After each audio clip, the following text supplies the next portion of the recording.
Hello all, welcome back to my channel. आपण आता practice set 28 solve करायला घेणार आहे. पण त्याच्या आधी थोडंसं डिव्हिजन ऑफ, आता आपण मल्टिप्लिकेशन आधी बघितलं. आधीच्या प्रॅक्टिस सेटमध्ये आपण काय बघितलं? मल्टिप्लिकेशन बघितलं. पण आता ह्याच्यात डिव्हिजन बघणार आहे विथ द सेम बेस. म्हणजे सेम बेस असेल तर त्यासाठी डिव्हिजनमध्ये काय होतं, काय चेंजेस होतात मल्टिप्लिकेशनच्या वेळ, तसे बघूयात. इथे बघा 6⁻⁴ आहे डिवायडेड बाय 6⁻2 आहे. मग इज इक्वल टू काय येणार? तुम्ही कसं डिवाइड करणार आहे? तर 6/4 घेतलं आहे, बरोबर. म्हणजे 6 हा 4 टाइम्स मल्टिप्लाय झाला, डिवायडेड बाय खाली 6⁻2 आहे, म्हणजे 6 हा 2 टाइम्स मल्टिप्लाय होणार. म्हणजेच मग हे 2 6, म्हणजे मी पेन्सिलने दाखवते इथे, हे 2 हे 6 आणि हे 6 कॅन्सल झाले. म्हणजे फक्त काय राहिलं? 6 × 6 राहिलं. म्हणजेच काय राहिलं? 6चा स्क्वेअर, बरोबर. मग इथे काय केलेलं आहे? इथे तुम्हाला फाइंड द व्हॅल्यू, इथे आत्ता आन्सर काढायचं नाही आहे तुम्हाला. इथे म्हणजेच काय झालं आहे बघा, सिम्प्लिफाय केलं. कसं केलं आहे? 4 म्हणजे ह्या इंडेक्समधनं हा इंडेक्स मायनस केला आहे. म्हणजे इज इक्वल टू काय राहिलं? फक्त 6चा स्क्वेअर. म्हणजे दोन्ही आन्सर बरोबर झालेत, मॅच झालेत. मग तुम्हाला आता डिव्हिजन करताना काय करायचं आहे? इंडेक्सला जे आहे त्याच्यातनं, म्हणजे फर्स्ट इंडेक्समधनं सेकंड इंडेक्स तुम्हाला मायनस करायचं आहे. मल्टिप्लिकेशनमध्ये आपण काय करत होतो? ॲडिशन करत होतो. इथे तुम्हाला काय करायचं आहे? सबस्ट्रॅक्शन करायचं आहे. बस एवढाच फरक आहे फक्त. तर इथे बघा आता -2⁵ आहे अपॉन -2⁵ आहे. तर त्याच्यानंतर 2 किती टाइम्स मल्टिप्लाय झाला आहे? 5 टाइम्स. खालचा 2 किती टाइम मल्टिप्लाय झाला आहे? 3 टाइम्स. मग इथे 5 - 3 केल्यावर काय येणार आहे? 2 येणार आहे. मग तेच आपण लिहायचं आहे. म्हणजे पण हे 5 हे 2 वरती कसं आलं? तर आपण एक एक कॅन्सल करू. 2 हा एक गेला, हा एक गेला, हा एक गेला. म्हणजे -2 किती वेळा राहिलं इथे? 2 टाइम्स राहिले. म्हणून मग -2⁻2 आलं आहे. म्हणजेच आपण मग सिम्प्लिफाय करताना काय करायचं? या इंडेक्समधनं 5 मधनं 3 मायनस केलं की वरती काय येतं? 2 येतं. तर ह्याच्यावरचा आता प्रॅक्टिस सेट आपल्याला सॉल्व करायचा आहे. अजून एकदा खालचे आपण एक्झाम्पल बघून घेऊयात. इथे बघा, if A is a non zero rational number, m and n are positive integers and m is greater than n, then a⁻m/n is equal to a⁻m-n. म्हणजेच काय? हा पण डिव्हिजन फॉर्मच आहे, फक्त हा फ्रॅक्शन फॉर्ममध्ये दिलेला आहे, बरोबर. a⁻m/a⁻, म्हणजे हा डिव्हिजन फॉर्मच झाला. मग इज इक्वल टू a⁻m-n, म्हणजेच ह्या इंडेक्समधनं हा इंडेक्स मायनस केला आहे फक्त, बरोबर. पुढे बघूयात. द मिनिंग ऑफ a⁻0, म्हणजे if a is not equal to 0, then a/m divided by a/m is equal to 1. म्हणजे जेव्हा इंडेक्स बेस सेम असतो, इंडेक्स सेम असतो, तेव्हा त्याचं आन्सर काय असतं? 1 असतं कायम. त्याच्या also a/m is equal to a(m-m), बरोबर. इथे काय होणार आहे? m-m इज इक्वल टू काय येणार आहे? a⁻0 येणार आहे, बरोबर. m-m कुठल्याही संख्येतनं ती संख्या सेम संख्या वजा केली तर काय येतं? 0 येतं. म्हणजेच therefore a⁻0 is equal to 1. म्हणजे जेव्हा कुठल्याही संख्येच्या, कुठल्याही नंबरच्या वरती पॉवरला जर 0 असेल तर त्याचा आन्सर कायम काय असणार आहे? 1 असणार आहे. हा क्वेश्चन हमखास तुम्हाला एक्झाममध्ये विचारतात. सो हे तुम्ही तोंडपाठ करून घ्या की कुठल्याही संख्येच्या वरती इंडेक्सला जर 0 असेल तर त्याचा आन्सर कायम 1 असतं. ठीक आहे. आता पुढे बघूयात. The meaning of a⁻m. याचं मिनिंग काय आहे? a⁻m is equal to a⁻m into 1 असं केलं, बरोबर. त्याच्यानंतर a⁻m इंटू a⁻m/a⁻m, म्हणजे 1 आपण कसा लिहू शकतो? a⁻m/a⁻m लिहू शकतो. त्याच्यानंतर ह्या दोघांची ॲडिशन केली, कारण मल्टिप्लिकेशनचं साईन आहे. सो a⁻m+m, बरोबर. हा -m आणि हा +m घेतला आणि हा डिव्हिजन डिनॉमिनेटर असाच राहिला.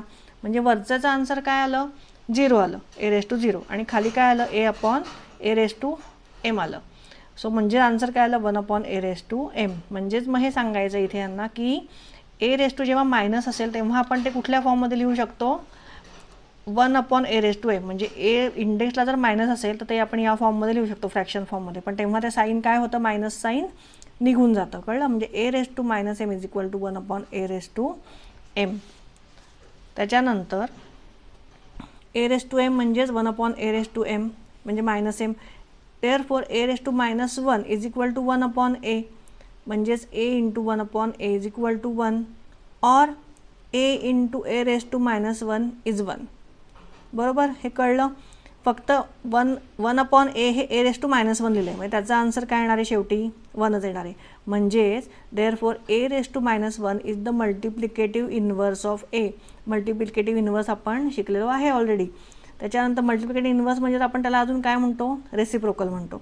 दस the multiplicative inverse of 5/3 is काय आहे, 3/5. म्हणजेच 5/3 जर असेल तर त्याचं तुम्ही मल्टिप्लिकेटिव्ह इन्व्हर्स कसा लिहिणार, 3/5 लिहिणार. पण हे मायनस साईन त्याचं निघून जाणार. ही पॉवर जे आहे, पॉवरला जे -1 आहे हे निघून जाणार. म्हणजेच त्याचं मल्टिप्लिकेटिव्ह इन्व्हर्स लिहिताना तुम्ही काय लिहिणार आहे, साईन तुमचं चेंज होतं. म्हणजे हे काय झालं, 3/5 झालं. आता आपण प्रॅक्टिस सेट सॉल्व करायला घेऊ. हे बघा, पुढच्या पेजवर तुम्हाला अजून एक एक्झाम्पल सांगितलं आहे. लेट अस कन्सिडर 4/7 आणि 4/7 आपण कसं लिहू शकतो, -3 आहे म्हणजे आपण ह्याच्या डिव्हिजनच्या फॉर्ममध्ये, फ्रॅक्शनच्या फॉर्ममध्ये आपण असं लिहू शकतो. म्हणजे 1/4 इंटू 4/7 इंटू 4/7 इंटू 4/7 3 टाइम्स लिहिलं. म्हणजेच 1/64/343 आलं. म्हणजे ह्याचं रेसिप्रोकल उलटं केल्यावर काय होणार आहे, हा डिनोमिनेटर आहे तो कुठे राहणार आहे, न्यूमरेटरला. म्हणजे 343/64. म्हणजेच काय झालं, हा 7चा क्यूब आणि 4चा क्यूब झाला. म्हणजे 7चा क्यूब आहे 343 आणि 4चा क्यूब आहे 64. म्हणून हे असं लिहिलं 7/4⁻3. म्हणजेच बघा, हे मधलं सोडून द्या. 4/7 तुमचं त्याचं मल्टिप्लिकेटिव्ह इन्व्हर्स तुम्ही त्याचं कसं लिहू शकता, 7/3. म्हणजे त्याचा मायनस साईन हे इंडेक्सचं निघून जातं. म्हणजेच 99मध्ये बघ, एकदा हे वाचून घ्या. हे पण तुम्हाला एखाद्या वेळेस फिल इन द ब्लँक्समध्ये येऊ शकतं. Hence, we get the rule that if a is not equal to 0 and b is not equal to 0 and m is a positive integer, then a/b⁻m is equal to b/a⁻m. म्हणजे हे minus sine घालवायचं असेल तर आपण काय करायचं, ब्रॅकेटमधला जो fraction आहे त्याचं बरोबर आपण मल्टिप्लिकेटिव्ह इन्व्हर्स घ्यायचं. म्हणजेच a/bचं आपण काय घेतलं, b/a⁻m. म्हणजे हे आपण या फॉर्ममध्ये सुद्धा लिहू शकतो. Let us see what rule we get by observing the following examples. आता इथे बघा, हे 2 एक्झाम्पल दिलेले आहेत. हे जर एक्झाम्पल तुम्ही हे सगळं समजून नाही घेतलं ना, तर पुढचं प्रॅक्टिस सेट तुम्ही सॉल्व करू शकणार नाही. म्हणून हे आधी मी एक्सप्लेन करते तुम्हाला. आता बघा, 3⁴ डिवायडेड बाय 3⁶. म्हणजेच मग आपण कसं लिहू शकतो, 3⁴ डिवायडेड बाय 3/3 लिहू शकतो. बरोबर, फ्रॅक्शनच्या फॉर्ममध्ये लिहिलं आपण हे. आता 3⁴ आहे म्हणजे 3 किती वेळा मल्टिप्लाय होणार आहे, 4 टाइम्स.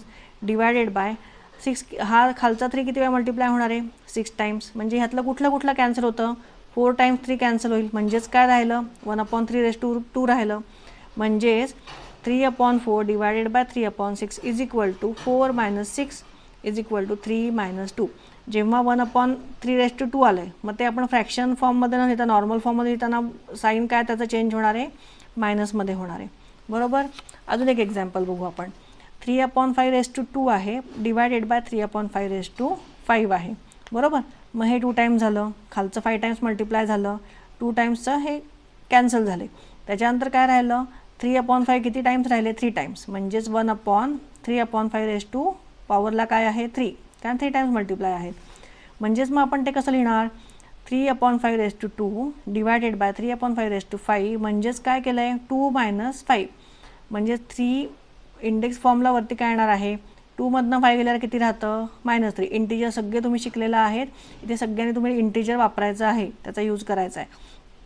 म्हणजेच हे 1 आहे ते कुठल्या फॉर्ममध्ये, आपण जर हे 3 आपल्याला ह्या फ्रॅक्शन फॉर्ममध्ये लिहायचं नसेल तर आपण कसं लिहिणार आहे, ह्या 3ला बरोबर मायनस साईन येतं. ठीक आहे. हा 1 जर आपण डिव्हिजन काढून टाकलं तर काय येतं, 3/5 If a is a rational number and a is not equal to 0 and m and n are positive integers, then a/m/a⁻n is equal to काय येतं, परत इथे m - nच येतं. ठीक आहे, m - n. म्हणजे आधीच्या ह्याच्यात आपण काय बघितलं होतं, दुसऱ्या फॉर्ममध्ये हे बघा बरोबर, हेच तुम्हाला इथे रिपीट केलेलं आहे, a⁻m/a⁻n is equal to a⁻m - n. आता पुढचं बघूयात. Let's learn. Observe what happens if the base is -1 and the index is a whole number. आता m बेस -1 आहे आणि इंडेक्स हा होल नंबर आहे. म्हणजेच मग मी काय करणार, इथे -1ला मी 6 टाइम्स मल्टिप्लाय केलं. मग जेव्हा मी 6 टाइम्स मल्टिप्लाय करते तेव्हा इथे मी तुम्हाला आधीच सांगितलं होतं आधीच्या प्रॅक्टिस सेटमध्ये की जेव्हा इव्हन नंबर असतो तेव्हा साईन काय येतं, प्लस साईन येतं. आणि जेव्हा ऑड नंबर असतो तेव्हा साईन काय येतं, मायनस येतं. ठीक आहे. तर हे मी समजून सांगायची गरज नाही, इथे बघा लिहून दिलं इथे. If m is an even number then -1 raised to m is equal to 1 and if m is an odd number then -1 raised to m is -1. कळलेलं आहे सगळ्यांना? जेव्हा ऑड नंबर असेल तेव्हा तुमचा आन्सर मायनसमध्ये झालं पाहिजे, आणि म्हणजे जर नंबर मायनस असेल तरच, नाहीतर तुम्ही पॉझिटिव्हला पण -1 लिहाल आणि नंबर इथे मायनस असेल आणि जर वरती इव्हन नंबर असेल इंडेक्सला तर त्याचा आन्सर कायम कधी कुठे येतं? पॉझिटिव्हमध्येच येतं. आता आपण प्रॅक्टिस सेट 28 सॉल्व करायला घेऊयात. 8मध्ये पहिला बघा क्वेश्चन आहे सिम्प्लिफाय. सिम्प्लिफायमध्ये पहिलं आहे a⁶ डिवायडेड बाय a⁴. आता ह्याची व्हॅल्यू आपल्याला फाइंड करायची नाही आहे, फक्त सिम्प्लिफाय करायचं आहे. तर सिम्प्लिफाय करायचं म्हणजेच काय करायचं? आपल्याला फॉर्म्युला माहिती आहे बरोबर, म्हणजेच a⁶ - 4 बरोबर, म्हणजेच a⁴ आता हे मी काय केलं? Using formula. कुठला फॉर्म्युला यूज केला आपण? Using formula a⁻m upon a⁻n is equal to a⁻m-n बरोबर. हा फॉर्म्युला आपण सगळीकडे आता इथे यूज करणार आहोत. तर तो मी एकदा तुम्हाला लिहून घेतला आहे, तुम्ही पण लिहून घ्या, तुमच्या लक्षात राहील. त्याच्यानंतर सेकंड आहे m⁵ डिवायडेड बाय m⁸. आता इथे कसं करणार? म्हणजे इथे आता आपण 5 - 8 करणार, म्हणजेच m⁻. डिव्हिजनमध्ये कायम इंडेक्सचं काय होतं? सबट्रॅक्शन होतं आणि मल्टिप्लिकेशनमध्ये ॲडिशन होतं. सो म्हणजे 5 - 8 घेतलं तर म्हणजे इथे वरती काय येणार आहे? -3 येणार आहे. इथे उलटं करायला जायचं नाही, 8 - 5 आणि मग नुसतं +3 लिहायचं, असं करायला जायचं नाही. जे आहे ते चेंज नाही करायचं, आहे तसंच लिहायचं आहे. मग आता इथे a⁻³ आलं आहे, म्हणजेच मग आपण ते पॉझिटिव्हमध्ये कन्वर्ट कसं करणार? ह्याचा आन्सर आपण लिहिणार 1/m⁻³ बरोबर. थर्ड काय आहे? p⁻³ divided by p⁻13 is equal to. आता इथे परत इंडेक्सचं सबट्रॅक्शन होणार, म्हणजे p⁻³ - 13 is equal to p⁻−10 म्हणजेच 1/p⁻10.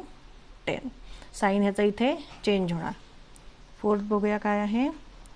x⁻10 divided by x⁻10. आता इथे कसं येणार आहे बघा? एक्समधून इथे 10 - 10 होणार आहे. काय येणार आहे ह्याचा आन्सर? x⁻0 येणार आहे. खूप मुलं इथे 1 लिहितात वरती, ते 1 नाही. 10 - 10 किती होतं? 0च होतं. मग ह्याचा आन्सर काय आहे? आधी तुम्हाला मी आता समजवलं की कुठल्याही नंबरच्या वरती इंडेक्सला 0 आला की त्याचा आन्सर काय असतं? कायम 1 असतं. मग तो किती कुठलाही खाली कुठलाही बेस असो, त्याच्या जर वरती 0 असेल तर त्याचा आन्सर कायम 1 येणार आहे. पुढचा सेकंड क्वेश्चन बघूयात. Find the value. आता फाइंड द व्हॅल्यूमध्ये फर्स्टमध्ये आहे -7⁻12 डिवायडेड बाय -7⁻12. म्हणजेच काय होणार? आपला फॉर्म्युला यूज करून -7⁻12 - 12 बरोबर, म्हणजेच -7⁻0 म्हणजेच काय? 1. ठीक आहे. सेकंड बघूयात काय आहे? 7⁻5 डिवायडेड बाय 7⁻3. आता इथे आपण फक्त सिम्प्लिफाय नाही करायचं, आपल्याला आन्सरही काढायचं आहे. मग इथे काय येणार? 7⁻5 - 3 म्हणजेच किती येणार? 7 5 - 3 इज 2 बरोबर. आणि 7चा स्क्वेअर म्हणजे 7 2 टाइम्स मल्टिप्लाय होणार, म्हणजेच काय? 7 × 7 म्हणजे 49. थर्ड बघूया. 4/5⁻³ डिव्हिजन आहे डिवायडेड बाय 4/5⁻².